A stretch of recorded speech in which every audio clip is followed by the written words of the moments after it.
Pagapod sa mga financial assistance alang sa mga senior citizens o nga wide deadline samtang City Hall na masangil lang may misagwag og sayop nga informasyon kabahin sa deadline sa pagapod sa mga cash assistance nga misangpot kini sa pagbaha sa mga senior citizens ngadto sa City Hall. Ani ang report. Hanayog hapsay ang pagpangapod sa financial assistance sa mga senior citizens sa dakbayan sa Sugbo karong adlaw sulod sa Cebu Coliseum.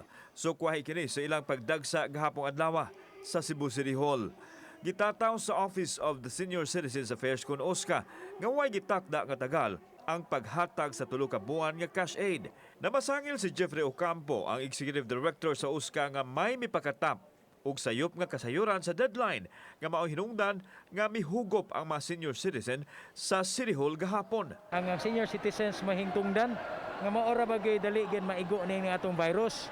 So I'm praying for those people behind the what we call sabotage, no? I know God will expose their hearts and God is so powerful. If they're not afraid of God, ako mahadlok igos Ginoo. Tungod kay naghugop naman, gihatag na lang sa OSCA ang cash aid aron aduna sila'y madala inig pauli. Apan, mamahimo ra gyud untang makuha sa sakop sa pamilya nga gi-authorize sa senior citizen beneficiary. Kining 75 anyos nga lulo ang miadto personal nga mikubra kay wa siya masugo silang balay. Wala pa. Kuhaunin pa.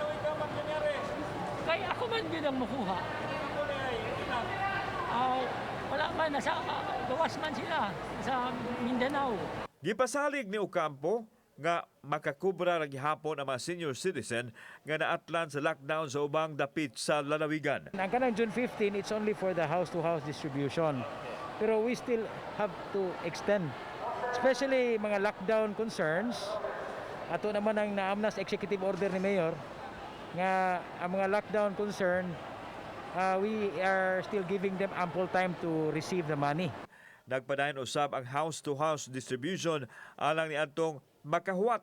92% na kuno nga na-distribute ang financial assistance sa mga senior citizens.